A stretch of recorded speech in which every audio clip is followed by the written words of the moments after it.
สบายดีมื้อนี้พบกับ2อัศวิน Channel อีกแล้วเนาะมื้อนี้เฮาอยู่ที่อ่าวัดองค์ตือศรีบุญเฮืองไสยรามแขวงหัวพันเนาะมื้อนี้จะมาเลาะเบิ่งเนาะ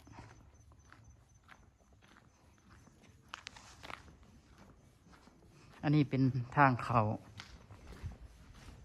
ที่ขึ้นภูหน่อยหนึงเนาะ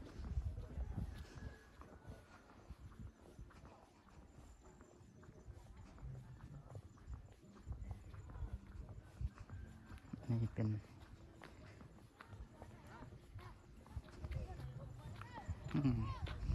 ไอ้จัวอยู่เทึง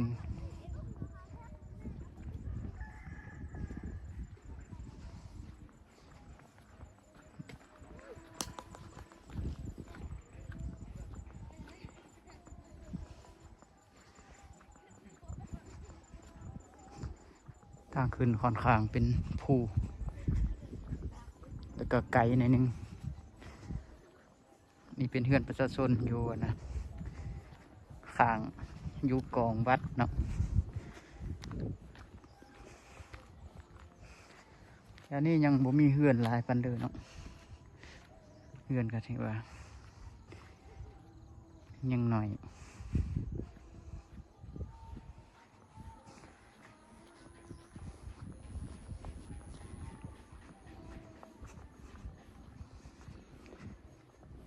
ใกล้จีฮอดแล้วเนาะ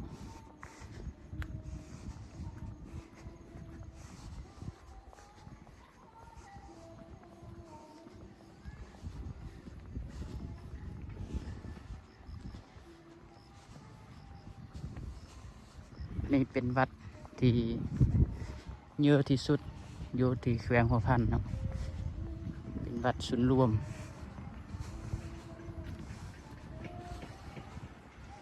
อันนี้จะเป็นเดินนะวันฝากรถเวลามีเทศกาลเนาะเป็นวันจอดรถ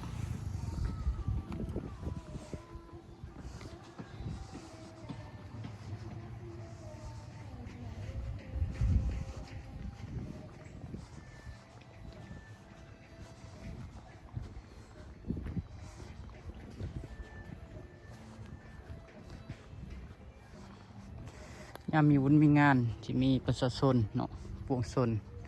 แขวงหัวพันนี่มากราบไหว้สักการะบูชาเนาะ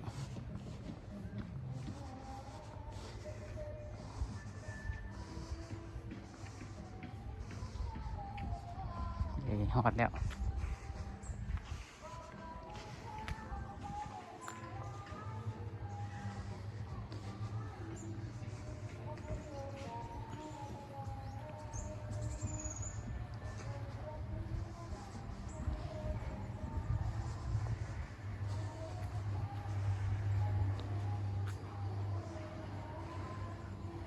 อันนี้เป็น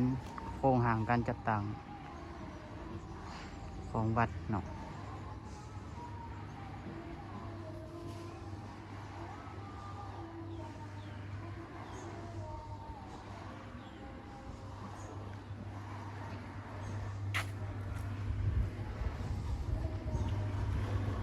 เป็นอาราม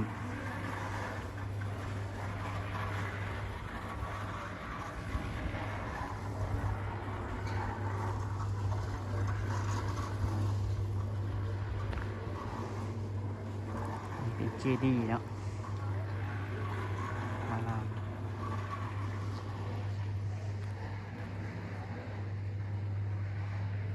งามเพื่อที่บ่เคยเห็นเนาะ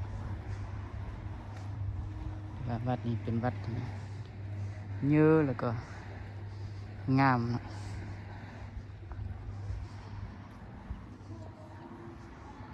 ที่มีบอลเช็คอินพร้อมบอลถ่ายรูปบอลเช็คอิน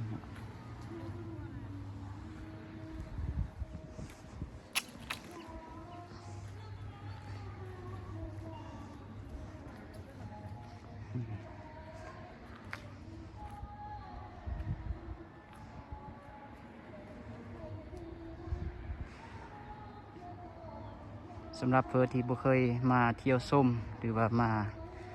กราบไหว้สักการะบูชาก็เชิญได้เนาะ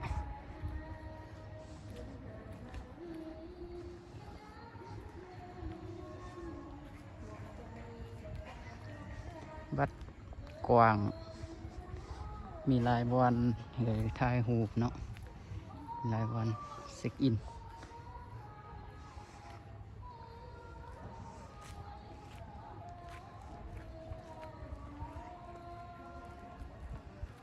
งาม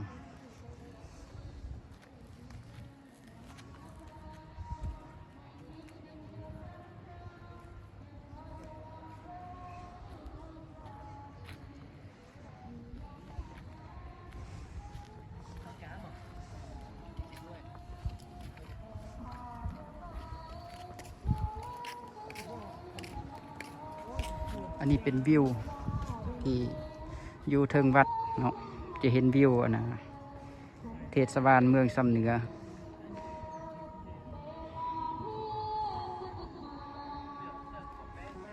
เมืองสำเหนือเป็นเมืองที่อุดมสมบูรณ์โดยธรรมชาติเนาะ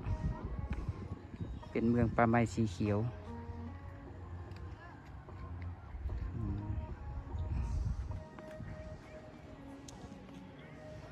ที่นี่จูบผู้บ่าวผู้สาวเนาะวัยรุ่นมาพักผ่อนถ่ายรูป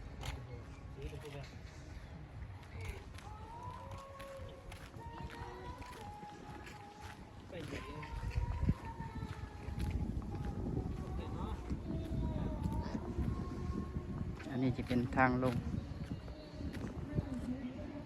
อันนี้ทางลงอันนี้จะลงสวัสดิ์เซอร์ทางอันนะทางรถทางลงเนาะ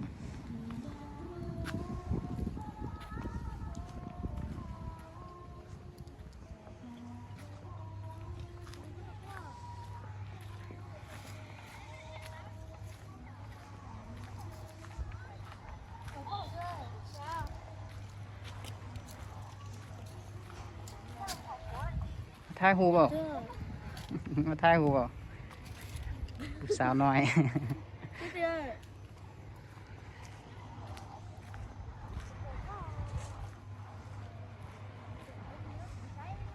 อันนี้เป็นวันกองเฟนนะกว้างวัด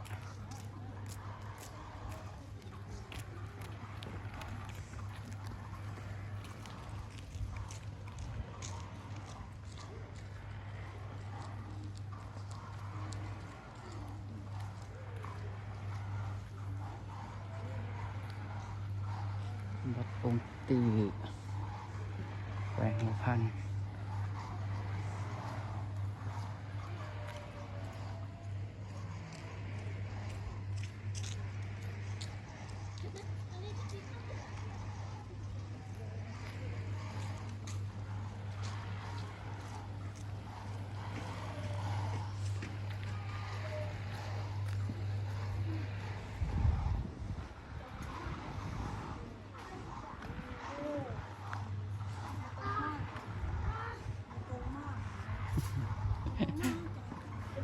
ตีกองอ่ะชัวคืนมาตีกองอ่ะตีกอง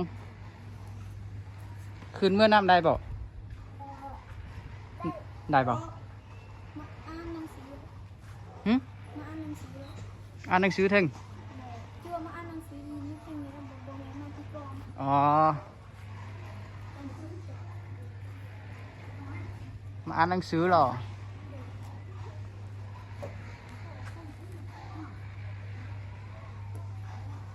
คิดว่าไอ้จัวมือตีกองจิเมื่อนำแต่จัวมืออ่านหนังสือ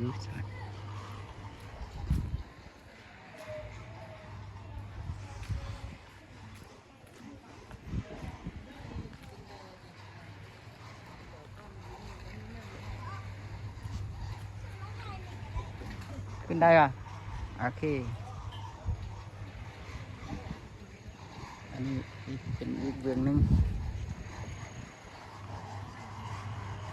นี่เป็นบัตร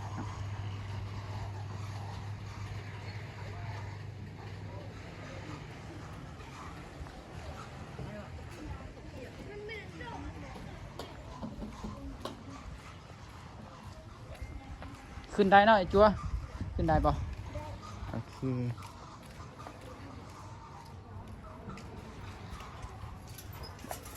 ขึ้นไปบนนั้นนะใบกองเฟน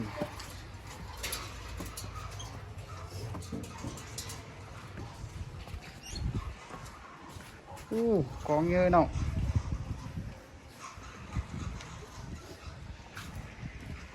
นี่อันนี้กองเฟนเขาจีตีอันน่ะตีทุกมือเหรอตีเนี่ยเลย โบโฮนาคือเนื้อที่มาคันก็คัดซินก็ตี 15 คำหับซีนเดตีเนาะตีตอนเศร้าแม่นบอก ตีตอนแรกนะ5 โมง 4 โมง ตอนแดง5 โมง 4 โมงผู้เลือกเป็นคนเป็นอาณาผู้ตีไอจัวหรือว่าผู้ไหมจัวตี แม่จูกูนึงพูดตี อ๋อ ก็จ้างบริตีเลยจ้างจุ้งเลยจูกูนั่นตี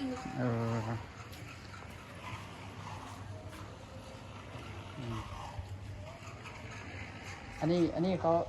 นะเลยยูเทิงนี่นะอันตัวนี้นะ ฮ่องกง ฮะ ฮ่องกง ฮ่องกงอ๋ออันนี้ยูเทิงฮ่องกงเนาะวิว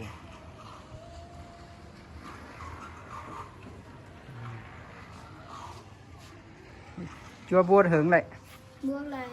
4 เดือนละ ใน4 เดือนละ แม่ ต่างเจอบวชตลอดไปแล้ว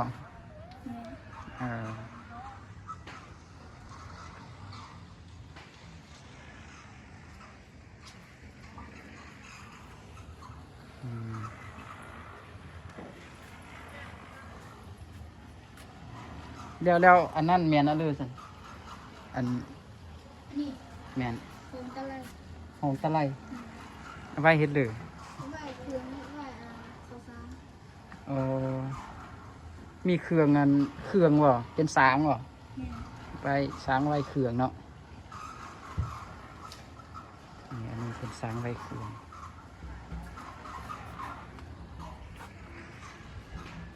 ที่ว่ามือธรรมดาแมันตีบ่ได้อันนี้เนาะ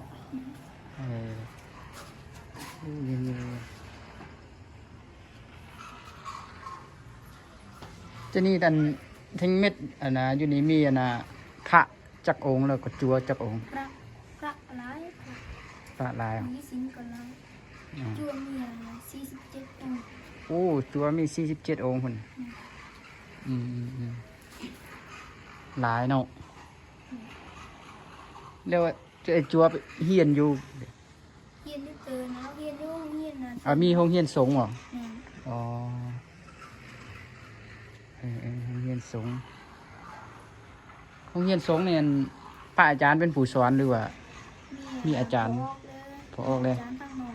อ๋อ อาจารย์ก็อาจารย์พระอาจารย์กระทรวง โอ้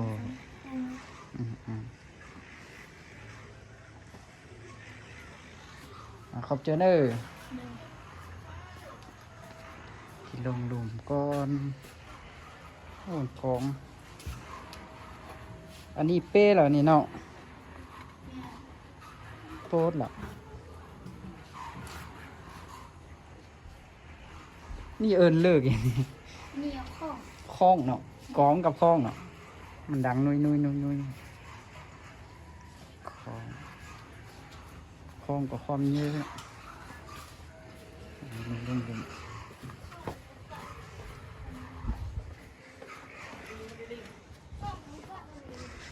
ถามไอ้จัว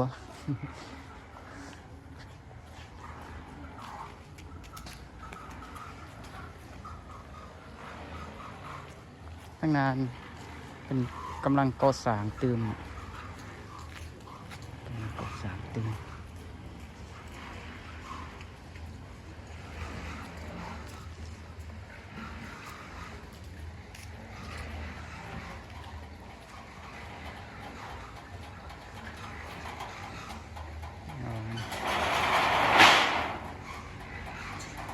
เป็นกำลังก่อสร้าง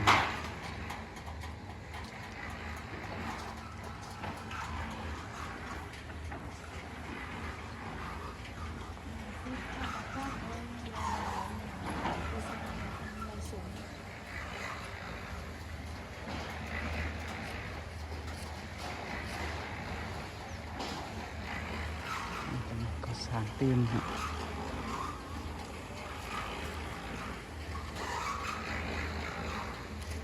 นี่เป็นเหมือนบนอยู่นะ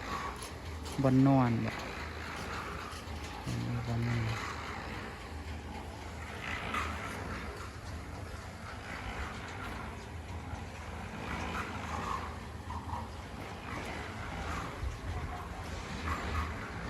กำลังก่อสร้างตื่น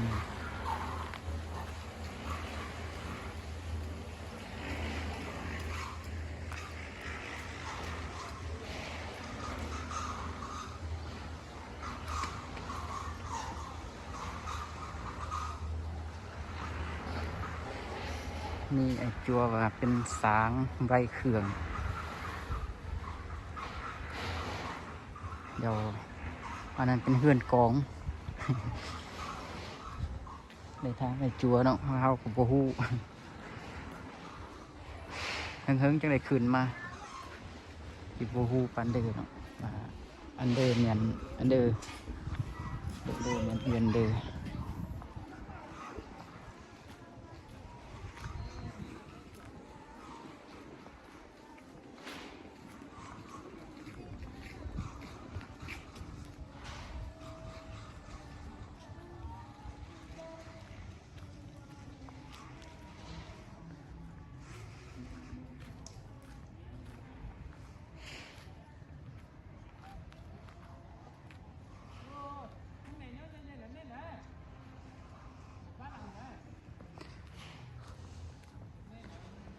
อาราม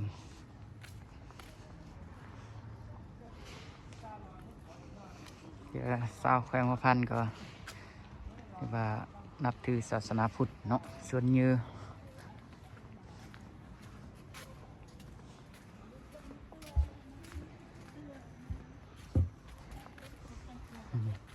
จัวยอกอยู่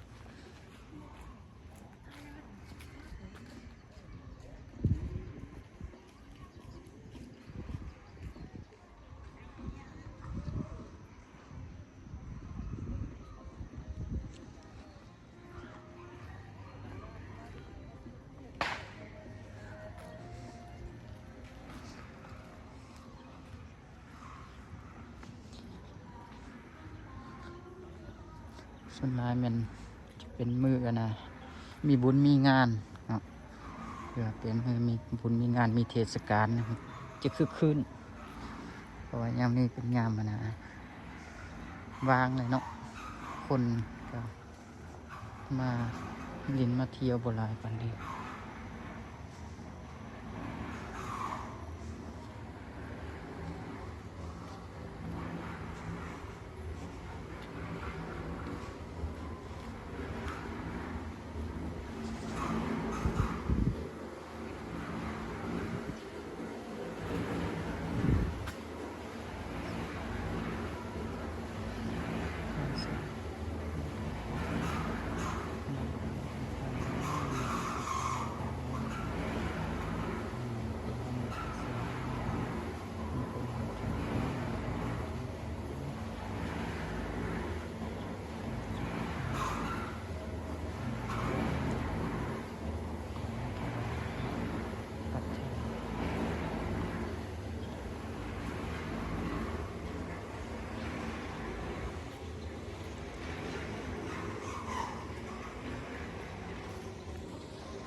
บรรยากาศโดยรวมก็จีเมนประมาณนี้เนาะเป็นประมาณนี้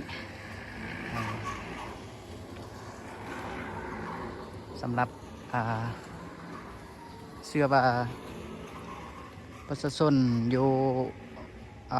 เนื้อแขวงหัวพันนี่ส่วนอยู่เขตนอกก็จียังบ่เคยมาเนาะสำหรับยุทธเทศบาลนี่ก็เสื้อว่าได้มาหมดทุกคนอยู่แต่ว่ายังอยู่เมืองอื่นเขตนอกเขตหน้าเนาะแล้วก็ยังจีโบมาหอดมาถึงหมดทุกคนเนาะแต่ก็เลยก็ตามยักษ์ประชาชนหรือว่าพ่อแม่พี่น้องหมดทุกคนเนาะผู้เดินก็ได้ขึ้นมากราบไหว้สักการะบูชาวัดองค์ตื่อเนาะของแขวงหัวพัน